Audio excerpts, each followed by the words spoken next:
নীল আর বিলিপুরের beauty নিয়ে অনেক কথা শুনেছি। খারাপ লেগেছে সেটা হচ্ছে যে আগের বার যেমন প্যাকেজে বলা ছিল যে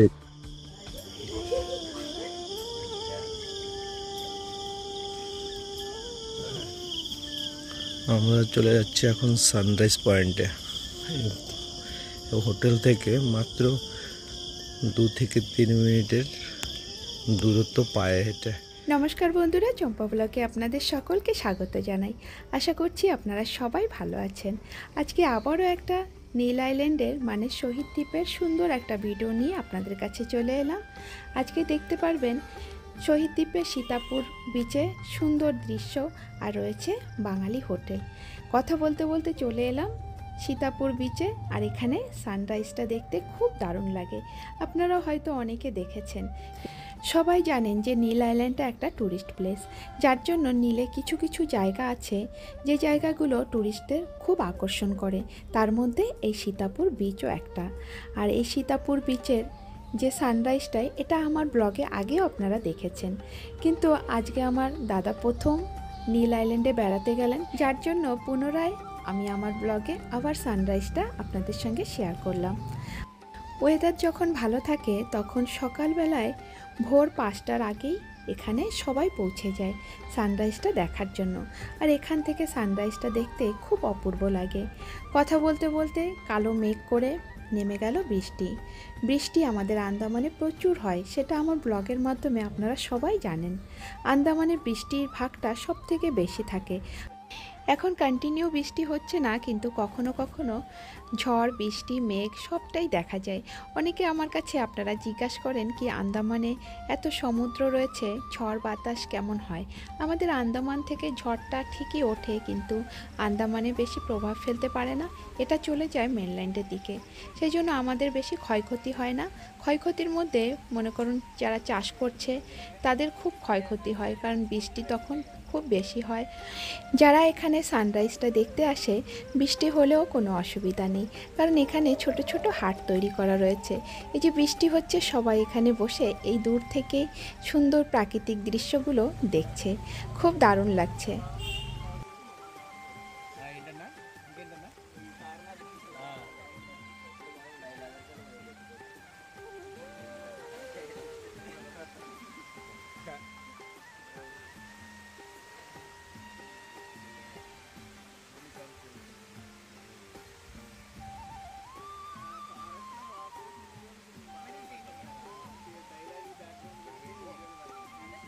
আজকে সানরাইজটা আমি তেমনভাবে আপনাদের সঙ্গে শেয়ার করতে পারলাম না, কারণ দেখতেই পাচ্ছেন প্রচুর বৃষ্টি হচ্ছে। আর এখন নিয়ে যাব একটা সুন্দর বাঙালি হোটেল, যে হোটেলটা পুরোপুরি গ্রামের মধ্যে। আর সানরাইজটা দেখার জন্য আসতে গেলে আপনারা পায়ে হেঁটেও আসতে পারেন। এই হোটেলে কম বেশি রেন্টের মধ্যে সব ধরনের রুম আপনারা পাবেন, আর সব ধরনের ফ্যাসিলিটিও এখানে দেওয়া রয়েছে।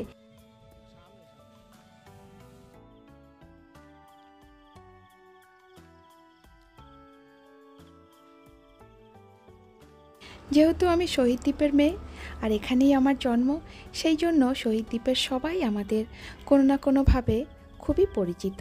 সেই ক্ষেত্রে এই হোটেলের মালিক এরা আমার খুবই পরিচিত বা আমার হাজব্যান্ডের বন্ধু। সেই জন্য হোটেলটা আপনাদের সঙ্গে পুরোটাই শেয়ার করতে যাচ্ছি। হোটেলে কি কি ফ্যাসিলিটি আছে, কিভাবে হোটেল বুক করা হয়, সে বিষয়ে আপনাদের সঙ্গে পুরোটাই শেয়ার করব। তাহলে দেখতে থাকুন। নমস্কার বন্ধুরা, আমরা এখন আছি শহীদ দ্বীপে সীতাপুর গ্রামে একটা বিচ রেস্টুরেন্ট, যার নাম হলো হাইনেস সি রক। তো এটা হলো একটা সুন্দর একটা প্রাকৃতিক সৌন্দর্যের মধ্যে গ্রাম্য পরিবেশের ভিতরেই একটা রেস্টুরেন্ট। খুব সুন্দর একটা ভিউ। এই আর সবচেয়ে বড় কথা হলো এই রেস্টুরেন্টটা আমার একটা বন্ধুর। আমরা ছোটোবেলায় সব একসঙ্গেই পড়াশোনা করতাম, তখনকার বন্ধু। তো ওরই একটা রেস্টুরেন্ট, খুব ভালো একটা প্রাকৃতিক সৌন্দর্যের ভিতরে, একটা সুন্দর পরিবেশের ভিতরে একটা সুন্দর রেস্টুরেন্ট। আর এই রেস্টুরেন্টের ভিতরে আজকে আপনাদের নিয়ে যাব, দেখবেন আপনারা। তাহলে চলুন ভিতরে যাওয়া যাক।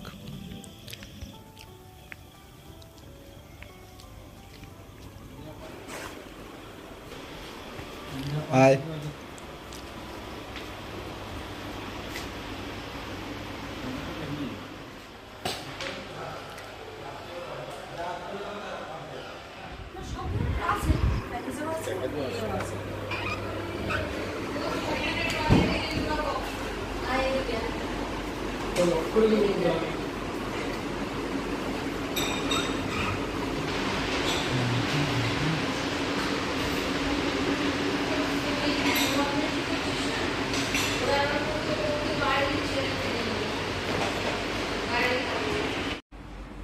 স্যার নমস্কার। স্যার আপনারা কোথা থেকে এসেছেন? কলকাতায়। আমি যেমন নান্দুপুর এরিয়ায় থাকি। হ্যাঁ। আমার সাথে যে সাঁতরাগাছি। হ্যাঁ। তো আপনারা কি আন্দামানে ফার্স্ট টাইম এলেন? আমার সেকেন্ড টাইম। হ্যাঁ। আমার second time, first time. Second time, first time. তো আপনাদের আন্দামান কেমন লাগছে? যে প্রাকৃতিক যে সৌন্দর্য সেগুলো সম্বন্ধে একটু বলুন। আমাদের প্রাকৃতিক সৌন্দর্য নতুন করে বলার কিছু নেই, সবাই জানে যে খুবই সুন্দর, সবকটা আইল্যান্ডই সুন্দর। তবে আমি আগেরবার যখন এসেছিলাম আমি হ্যাভলক এসেছি, পোর্ট ব্লেয়ার এসেছি, বাট নীল তখন আসা হয়নি। এই জন্য এবার নীলটা কভার করলেন? এবার নীলটা কভার করলাম। গতবার আমার নীল কভার করা হয়নি এবং ডিগলিপুর কভার করা হয়নি, তো সেই জন্য আমার এবার আবার সেকেন্ড টাইম আসা, যে যাতে নীল এবং ডিগলিপুর কভার করতে পারি। পার্টিকুলারলি নীল আর ডিগলিপুরের বিউটি নিয়ে অনেক কথা শুনেছি, কিন্তু সেটা সচক্ষে না দেখা অবধি তো বিশ্বাস করতে পারছিলাম না। আজই নীলে এসে পৌঁছেছি এবং নীল তো দেখেই লাভ অ্যাট ফার্স্ট সাইটের মতো খুবই ভালো লেগে গেছে। যে হোটেলে আমরা আছি, হোটেল হাইনেস সিলক, তাদের ব্যবহারও ভালো লেগেছে, তাদের খাবারও জাস্টের মতো টেস্ট করলাম আর খেলাম আর কি আমরা কিছু স্ন্যাক্স। আন্দামানে যে আপনি বলছেন যে নীল আইল্যান্ডের কথা, না? নীল আইল্যান্ডের জন্য তো আপনি কি বলতে চান, আন্দামানে আসতে গেলে কয়েকদিনের ট্যুর হলে মানে সাফিসিয়েন্ট হয়? কতদিন মনে হয়? যদি হ্যাভলক, পোর্ট ব্লেয়ার, নীল, ডিগলিপুর থেকে রসান স্মিথ, বারোটাং সবগুলো যদি কভার করতে হয়, আমার মনে হয় 10 থেকে 11 দিন হলে ভালো হয়, সবচেয়ে ভালো হয়, খুব রিল্যাক্স ওয়েতে করা যায়। আর তার সাথে যদি কেউ লং আইল্যান্ডটাকে জুড়ে নেয়, আমার মনে হয় আরেকটু বেটার হয়। সেটা করতে গেলে হয়তো আর 1-2 দিন বাড়বে, হয়তো সেটা 12-13 দিন। আরও একটা আছে লিটল আন্দামান, ওটাও আরও ভালো। দেখছিলাম যে লিটল আন্দামান সুনামিতে খুব ড্যামেজ হয়েছিল, হ্যাঁ ক্ষয়ক্ষতি হয়েছিল, সেটা সঠিক বলেছেন, কিন্তু সময়ের সঙ্গে সঙ্গে সব কিছু আবার রিকভারি হয়ে গেছে। তো ম্যাডাম ফার্স্ট টাইম? তো আপনারা কি হ্যাভলক হয়ে এসেছেন কি ফার্স্ট ডাইরেক্ট এখানে ঢুকলেন? হ্যাঁ। তো আপনারা কতদিনের প্ল্যানে এসছেন? 10। তো আপনারা এবার ডিগলিপুরে যাবেন, তাই তো? এখান থেকে আমরা থেকে হয়ে ডিগলিপুর, বারাটাং আছে ওইসব। ডিগলিপুর যাওয়ার পথে বারাটাং, মায়াবন্দর, করতে করতে বাইক আর যাবো যেহেতু, তো সুতরাং সবটাই কভার করতে করতে যাবো। পরে ডিগলিপুরে থাকবো, আবার ডিগলিপুর থেকে ব্যাক করবো ফেরার সময় আমরা করে, তারপর ওগুলো কভার করতে করতে গ্যাপে গ্যাপে আমরা আন্দামান মানে প্রপার পোর্ট ব্লেয়ার যে এইগুলো আছে লোকেশন, ওগুলো গ্যাপে গ্যাপে আমরা কভার করছি। আদারওয়াইজ মানে ভেসেল বা একটু রিল্যাক্স হয়ে করা যাবে না।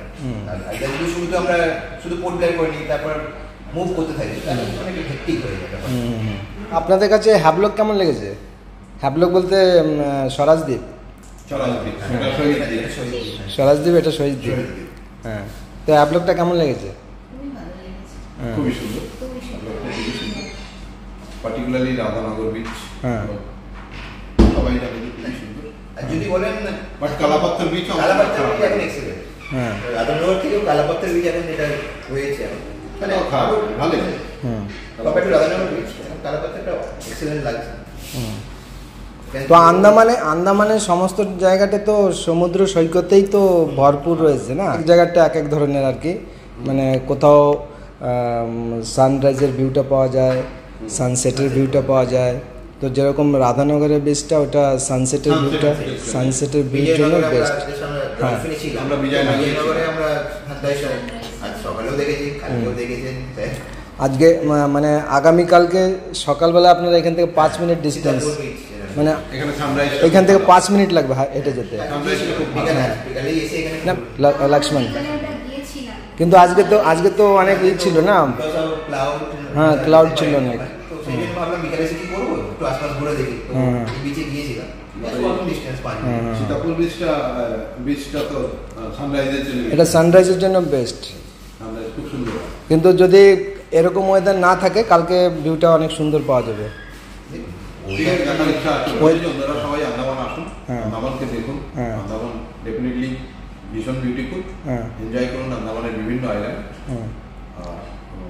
তাতে আমার মনে হয় আমরা যারা প্রকৃতি প্রেমী তাদেরও ভালো লাগবে, আন্দামানবাসীদের পক্ষেও ভালো, তাদের ডেভেলপমেন্টের জন্য টুরিস্ট দরকার। এই হোটেলটার এখনো তো ভালো করে ভিউটা দেখা হয়নি না, আপনারা আজ বিকালে এসেছেন, তো আশা করি এই হোটেলটাও অনেক খুবই ভালো, প্রাকৃতিক সৌন্দর্যের ভিতরেই আছে, তো একটা গ্রামের মধ্যে সুন্দর ভিউ পাবেন এটারও। ভালো, হ্যাঁ। ভালোই লেগেছে যে একদম এরিয়ার মধ্যে। আর ওনারও নিশ্চয়ই খুব ভালো। হ্যাঁ, ম্যাডামের সাথে আগে মাত্র আলাপ হলো, হ্যাঁ। ভালোই লাগলো। হ্যাঁ। ম্যাডামের সাথে আপনারা কি মানে কোনো প্যাকেজে এসছেন না প্যাকেজ ট্যুরে এসছেন না আপনারা নিজের থেকে এসছেন? আমরা নিজেরাই মোটামুটি, জাস্ট আমাদের একজন পরিচিত কর্পোরেট করছেন, যিনি আন্দামানে থাকেন, তো সেই জন্য তার মাধ্যমে আমরা যোগাযোগ করে এসেছি। বাট মোরালটা সেটা আমাদেরই প্যাকেজ। লাগলো আপনাদের সঙ্গে কথা বলে, আপনারা এনজয় করুন, ধন্যবাদ। ধন্যবাদ। হ্যাঁ স্যার, স্যার বলছি আপনি কোন ডিপার্টমেন্টে স্যার? আমি Indian audit and accounts department, অর্থাৎ যাকে সিএজি বলা হয়, সেখানে কাজ করি, সেখানে আমি সিনিয়র অডিট অফিসার। তো আন্দামানের ব্যাপারে আপনি তো দুবার এসেছেন, এটা সেকেন্ড টাইম তাই তো? Second time. তো আপনার আন্দামান সম্বন্ধে আর কি কি অভিজ্ঞতা আছে সেগুলো একটু আমাদের সঙ্গে। দেখুন, আন্দামান আমি 2008-এ যে দেখে গেছিলাম সেটা সুনামির পর, তখন অনেকটা ক্ষয়ক্ষতি দেখেছিলাম। দেখে এখন যেটা দেখছি সেটা ভালো লাগছে যে সেই ক্ষয়ক্ষতিটা কাটিয়ে তখন আমি দেখেছিলাম কিছু জায়গায় পুরো ওয়াটার লগ হয়ে আছে, জল তখনও নামেনি, নারকেল গাছগুলোর অনেকের মাথাই নেই, শুধু বডিটা দাঁড়িয়েছিল। সেটা দেখে যেমন খারাপ লেগেছিল, but at the same time প্রাকৃতিক যে সৌন্দর্য সেটা ভীষণভাবে আমাকে আকর্ষণ করেছিল বা মুগ্ধ করেছিল। এখনো সেই প্রাকৃতিক বিউটিটা নিশ্চয়ই বজায় রয়েছে এবং যথেষ্টই সুন্দর এখনো আন্দামান। তার মধ্যে নিশ্চয়ই হ্যাভলক, নীল সবই সুন্দর, ডিগলিপুর সবই সুন্দর। তবে এবারের আসাতে আমি যে পরিবর্তনটা লক্ষ্য করেছি সেটা আমার মনে হয় একটু বলা দরকার, বা আমার মনে হয়েছে এটা হাইলাইট করা একটু দরকার। সবটাই ভালো বলাটা যেমন আমার কর্তব্য, যেটা আমি দেখছি সেটাও যেমন বলবো, যেটা খারাপ দিক লেগেছে বা যেটুকু খারাপ লেগেছে আমার কাছে সেটাও নিশ্চয়ই বলবো। ধরুন আমি এখন অবধি হ্যাভলক ঘুরে এসেছি, নীলে তো আজকে এসে পৌঁছেছি। হ্যাভলক আগের মতোই সুন্দর আছে, কিন্তু একই রকম হ্যাভলক আছে, মানে টুরিস্টের সংখ্যা বেড়েছে। তবে যেটা আমার কাছে ডিফারেন্সটা ধরা পড়েছে যে ইন্ডিয়ান টুরিস্ট হয়তো এখন অনেক বেশি, বিভিন্ন প্রদেশের টুরিস্ট আসছে, এটা নিশ্চয়ই ভালো জিনিস। তবে ফরেনার, আমি আগে যখন এসেছিলাম দেখেছিলাম প্রচুর ফরেনার টুরিস্ট দেখতে পেয়েছিলাম রাস্তাঘাটে, তারা বাইক নিয়ে ঘুরছে এবং মানে প্রচুর সংখ্যায় নাম্বার অফ ফরেন টুরিস্ট অনেক তখন বেশি দেখেছি। এবার আমার সেরকম ভাবে চোখে পড়েনি, মানে 2-1 ছাড়া, বা খুব কমই আমি হ্যাভলকে পেলাম যে ফরেনার টুরিস্ট। লোকাল লোককে যখন জিজ্ঞেস করলাম তারাও ঠিক এক্সাক্ট রিজনটা বলতে পারছে না যে কেন, বাট ফরেনাররা তারাও স্বীকার করছে যে হ্যাঁ, ফরেনার টুরিস্ট অনেক কমে গেছে, বিদেশিরা এখন অনেক কম আসে এখন হ্যাভলকে। আমি খারাপ দিকটা একটুখানি তুলে ধরি, যেটা আমার খারাপ লেগেছে, হতে পারে সেটাও রিজন কিনা আমি জানি না। যেমন আমার কাছে, আমি আগের বার যখন এসেছিলাম আমার কাছে মানে খুব প্রিস্টিন বিউটি লেগেছিল যে এলিফ্যান্টা বিচ, এবং তখনকার ছিল সেখানে স্নরকেলিং ছাড়া অন্য কোনো ওয়াটার স্পোর্টস তখন হতো না, এবং সেটা খুব সিস্টেমটা ছিল যে বোট আলাই স্নরকেলিং করাতো, এখনো যে সিস্টেম আছে, বাট স্নরকেলিংটা তখন ডিপ সিতে নিয়ে গিয়েই করানো হতো, এবং সেটা উইদিন দ্য বোট ফেয়ারের মধ্যেই ইনক্লুসিভ ছিল, তার জন্য আলাদা করে কোনো চার্জ ছিল না। তখন হয়তো এতটা ডেভেলপ ছিল না এলিফ্যান্টা বিচ, এখন যেমন একটা বিচ হয়েছে, জেটি হয়েছে, তখন কোনো জেটি ছিল না, জলের মধ্যেই নামানো হতো, কিন্তু তার একটা আলাদা বিউটি ছিল। এবার গিয়ে আমার যেটা চেঞ্জটা মনে হয়েছে, প্রথম কথা বিচটা তো রয়েছে, বাট বিচের পাশে যে জঙ্গলটা, সেটাকে অনেকটাই কেটে ফেলা হয়েছে এবং সেখানে কেটে দোকানপাট অমুক অনেক কিছুই করা হয়েছে, হয়তো পুলিশ বুথ হয়েছে, অনেক কিছুই হয়েছে, বাট তার সাথে দোকানপাটও বেড়েছে, সবকিছুই বেড়েছে, লোকের আনাগোনা হয়তো বেড়েছে। কিন্তু আমার মনে হচ্ছে যে প্রাকৃতিক যে সৌন্দর্যটা সেটা বোধহয় অনেকটা এই জঙ্গল কাটাতে নষ্ট হলো। আর দ্বিতীয় কথা, মানুষের সমাগম বাড়াতে সেটা প্রকৃতির উপর কতটা এফেক্ট পড়ছে নিশ্চয়ই খারাপ খারাপ দিকটাই পড়ছে। আর যেটা আমার সবচেয়ে চোখে পড়েছে বা যেটা খারাপ লেগেছে সেটা সেটা হচ্ছে যে আগের বার যেমন প্যাকেজে বলা ছিল যে আপনার স্নরকেলিংটা পুরো কমপ্লিমেন্টারি এবং বোট ফেয়ারের মধ্যেই থাকতো এবং সেটা ডিপ সিতে নিয়ে গিয়েই করানো হতো। কিন্তু এবার যখন টিকিটটা কাটা হলো বোটের, তখন বলা হলো যে একটা কমপ্লিমেন্টারি আপনাকে শর্ট পিরিয়ড স্নরকেলিং করানো হবে, তারপরে যদি আপনি যেতে চান ডিপ সিতে তখন আপনাকে সেটা পে করতে হবে, সেটা 1200 টাকা পার হেড। ঠিক আছে, বাট যেটা গিয়ে ওখানে দেখলাম যে প্রথমে যেটা নিয়ে যাওয়া হলো কমপ্লিমেন্টারি স্নরকেলিং এর নাম করে, সেটা অ্যাট অল স্নরকেলিং নয়, জাস্ট কিছুটা জলে নামিয়ে আপনাকে মাস্কটা পরিয়ে জাস্ট টেস্ট করা হলো, ব্রিদিং টেস্ট করা হলো, অর্থাৎ আমি শ্বাস প্রশ্বাস নিতে পারছি কিনা শুধু সেটুকুই। একটাও কোরাল বা একটাও কিছু দেখানো হলো না। তারপরেই বলা হলো যে আপনি এবার যেতে যদি চান তাহলে আপনাকে এক্সট্রা পে করতে হবে কোরাল দেখতে হলে। আমার কথা হচ্ছে যে এটাকে মনে হয় ক্লিয়ারলি বললেই ভালো হয় যে এটাকে আমরা ব্রিদিং টেস্ট করি, তারপর আপনি যদি যেতে চান যেতে পারেন, বাট এটাকে কমপ্লিমেন্টারি স্নরকেলিং একেবারেই বলা যায় না। এবং আমার কাছে মনে হয়েছে এটা পুরোপুরি একটা মিথ্যা কথা বলা হচ্ছে, যে মিথ্যাটা আমরা আন্দামানের কাছ থেকে আশা করি না অন্তত, যে সেখানকার লোকের সরলতা, তাদের প্রাকৃতিক সৌন্দর্যের মতো তাদের মনটাও সুন্দর, সেরকম একটা সুন্দর লোকদের কাছ থেকে আমরা এটা আশা করি না। তো সেটা বোধহয় ঠিক হয়নি। আমার মনে হয় সেটা পরিষ্কার বলে দেওয়া উচিত যেটা আমরা ব্রিদিং টেস্ট করব, তারপর আপনি ইন্টারেস্টেড হলে স্নরকেলিং করবেন, ওটাকে প্লিজ আপনারা স্নরকেলিং এর কমপ্লিমেন্টারি বলে চালাবেন না। আর দ্বিতীয় কথা যেটা আমার মনে হয়েছে যে বোটে যখন আমরা চড়ছি তখন বারবার বলা হচ্ছে যে ওয়াটার স্পোর্টস বিভিন্ন রকম হয়েছে এখন, সেই ওয়াটার স্পোর্টস আপনি ওখানে গিয়ে কিন্তু আর টিকিট করতে পারবেন না, এখান থেকে করে যান, যেগুলো করবেন না তার জন্য রিফান্ড পাবেন। বাট সেটাও ঠিক নয়, কারণ টিকিট ওখানে গিয়েও করা যায় এবং সেখানে গিয়ে আপনি ওয়াটার স্পোর্টস সেখানেও করতে পারেন। আমার মনে হয় এই কন্ট্রাডিক্টরি কথা বা দুরকম কথাটা না বলাটাই বোধহয় ভালো। যেটা বলুন আপনারা সহজ সরলভাবে বলুন, কারণ আমরা সেই সহজ সরলতা বা যারা প্রকৃতিকে ভালোবাসি আমরা আন্দামানের কাছ থেকে সেটাই এক্সপেক্ট করি, সেখানকার মানুষের সরলতাটাও এক্সপেক্ট করি। আমরা যারা মেনল্যান্ডার তাদের হয়তো সরলতা অনেক কম, কিন্তু আপনাদের সরলতা আমাদের আকৃষ্ট করে বলেই কিন্তু আমরা প্রকৃতিকে মেরে আসি। সুতরাং প্লিজ আপনারা এটা করবেন না।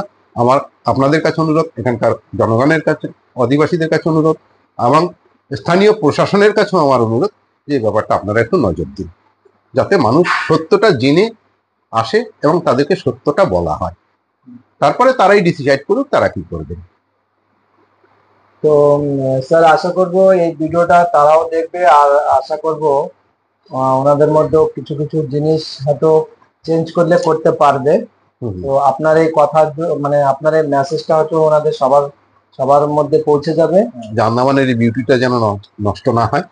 আর আমার মনে হয় কিছু কিছু জায়গায় ডেভেলপমেন্ট করা ভালো, বাট কিছু কিছু জায়গায় এলিফ্যান্ট বিচের মতো জায়গা যেখানে প্রচুর ওয়াটার স্পোর্টস চালু করা হয়েছে, তাতে আমার মনে হয় যেন আমার কোথাও গিয়ে মনে হচ্ছে ব্যাপারটা খুব কমার্শিয়াল হয়ে যাচ্ছে এবং কোরালেরও অনেক ক্ষতি হয়েছে, সেটা আমি তো দেখতেই পেলাম। কারণ আগে যেমন খুব কাছে গেলেই কোরাল দেখা যেত, এখন যে কোরালগুলো কাছ থেকে দেখা যাচ্ছে সেগুলো কিন্তু আর সেই ততটা জীবন্ত নেই, সেগুলো অনেকটা নষ্ট হয়ে গেছে। এবং আমি জানি না এত লোকের সমাগমে হয়তো আরো বেশি নষ্ট হয়ে যাচ্ছে। আর সুতরাং সেটা প্রশাসন ভেবে দেখতে পারে কিভাবে কি রেস্ট্রিক্ট করা যায় বা কোরালটাকে কিভাবে সঙ্গে সঙ্গে বাঁচানো যায়, সেটাও আমার মনে হয় একটু ভেবে দেখা উচিত। ঠিক আছে স্যার, ধন্যবাদ আপনাকে।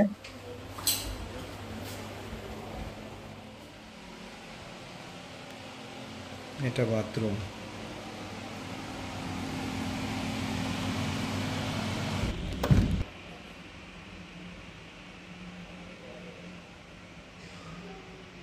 এই পাশে একটা সিঙ্গেল বেড আর এদিকে আছে ডাবল বেড, মোটামুটি 3 জন।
ম্যাডাম নমস্কার। নমস্কার স্যার। বলছি এই হোটেল হাইনেসটা আপনারা এখানে কবে থেকে শুরু করেছেন? আমরা 2012 থেকে শুরু করেছি। তো আপনাদের এই হোটেলে কি কি ফ্যাসিলিটি দিয়ে থাকেন? আমাদের তো রুম আছে, 17খানা রুম আছে, ডবল বেড আছে, তার মধ্যে ট্রিপল বেড আছে, আর তারপরে আমাদের নিজস্ব রেস্টুরেন্ট আছে, আর এখানে ক্যাব সার্ভিস আমরা দিয়ে থাকি, আর সঙ্গে আমাদের ছোট একটা শিশিলের দোকান আছে। এর ব্যাপারটা এখানে কি কি ধরনের রুম আছে? আমাদের স্ট্যান্ডার্ড রুম আছে, কিছু ডিলাক্স রুম আছে, ভবিষ্যতে সবগুলোই ডিলাক্স রুম করার প্ল্যান আছে। তো মানে স্ট্যান্ডার্ড আর ডিলাক্সের মধ্যে কি মানে মানে দামের তো একটু থাকবেই। স্ট্যান্ডার্ড রুম আমরা ডবল বেড যেরকম 2000 দিচ্ছি, আর সেখানে ডিলাক্স রুম 2500 দিচ্ছি, সঙ্গে ব্রেকফাস্ট থাকে ইনক্লুডিং। মানে ওটা কমপ্লিমেন্টারি থাকে। হ্যাঁ, আর আমি একটা কথা আপনাকে বলতে চাইছিলাম যে যদি মনে করেন অনেকে এরকম ডাইরেক্ট এজেন্ট ধরে আসে, বা যেরকম এখন আমি আপনাকে যেরকম এই যে ব্লগের মাধ্যমে অনেকে আসতে চায় বা আসবে, অবশ্যই আসবে, তো ব্লগের মাধ্যমে যারা ডাইরেক্ট আপনার সঙ্গে কন্ট্যাক্ট করবে বা কন্ট্যাক্ট করে যদি বুক করতে চায়, তার জন্য কি কোনো ধরনের কনসিডার আছে কি, মানে একই রেট? না, এটা আমাদের হচ্ছে মেন রেট হচ্ছে এটা, এজেন্টের সঙ্গে আলাদা রেট থাকে। হ্যাঁ, সেটাই বলছি, যেরকম এজেন্টদের তাদের একটা কমিশন দিতে হয়, সেই জন্য বলছি। তারপরে আমাদের অনলাইন ব্যবসাও আছে, অনলাইনে আমাদের বুকিং হয়। মানে এটা আপনার মানে হোটেলের এটা ওয়েবসাইটে আপনার ডাইরেক্ট ওয়েবসাইটে কি ওয়েবসাইটটা কি? হোটেল হাইনেস মানে হ্যাঁ, তো আপনাদের মানে ডাইরেক্ট অনলাইনে গুগলে গিয়েও আপনাদের হোটেলে বুক করতে পারবে, হাইনেস পাবে। ওকে, সময় রুম এখানে অ্যাভেলেবেল পাওয়া যাবে? হ্যাঁ, আমাদের জুন জুলাইটা অফ থাকে, তাছাড়া আমাদের আগস্ট থেকে শুরু হয়ে যায় সিজন। আগস্টের ফার্স্ট সেকেন্ড উইক থেকে শুরু হয়ে যায়। তো মানে যদি মনে করুন আপনারা এখানে যদি বুক করতে, তাহলে কি আগের থেকে বুক করতে হবে? না, অন্তত 15 দিন আগে, কেন কি আমাদের এজেন্টেরও থাকে, অনলাইনে কিছু থাকে, করতে হয় রুমগুলো, সেই একটু 10-15 দিন আগে করলে ভালো হয়। মানে কনফার্মেশনটাও মানে কনফার্মেশনটা আমরা সঙ্গে সঙ্গে দিয়ে দিই। যদি অ্যাভেলেবেল থাকে তাহলে মানে সেইভাবে দেখে ব্যবস্থা। এখানে যে ফুডিং এর ব্যাপারটা, আমাদের প্যাকেজ ট্যুরের তো আলাদা থাকে, তাদের প্যাকেজের খাবার, তারপরে আমাদের আলাকার আছে, তারপরে কেউ যদি চায় আমাদের যে মেনু দেখে অর্ডার করতে, আমাদের ইস্যু দেওয়া আছে, বোর্ডেও আমাদের নাম্বার আছে, সেই দেখেও অর্ডার। ম্যাডাম আরেকটা জিনিস বলতে চাইছিলাম, জেটির থেকে মানে গেস্টরা আসার পরে এখান থেকে কত কিলোমিটার ডিস্টেন্স আপনার হোটেলটা পড়ে?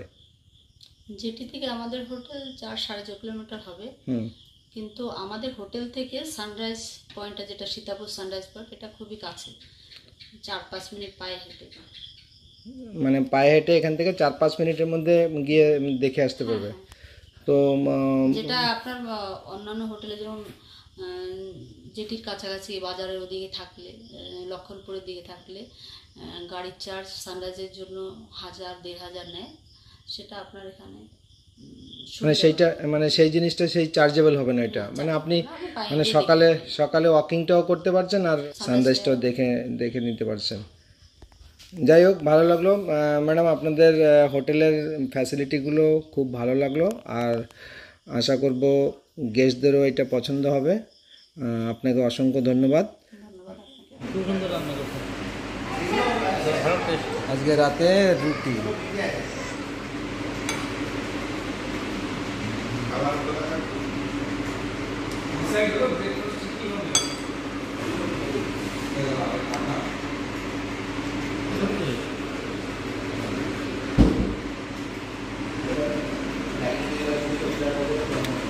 প্রত্যেকটা ডিশই খুব সুন্দর টেস্ট।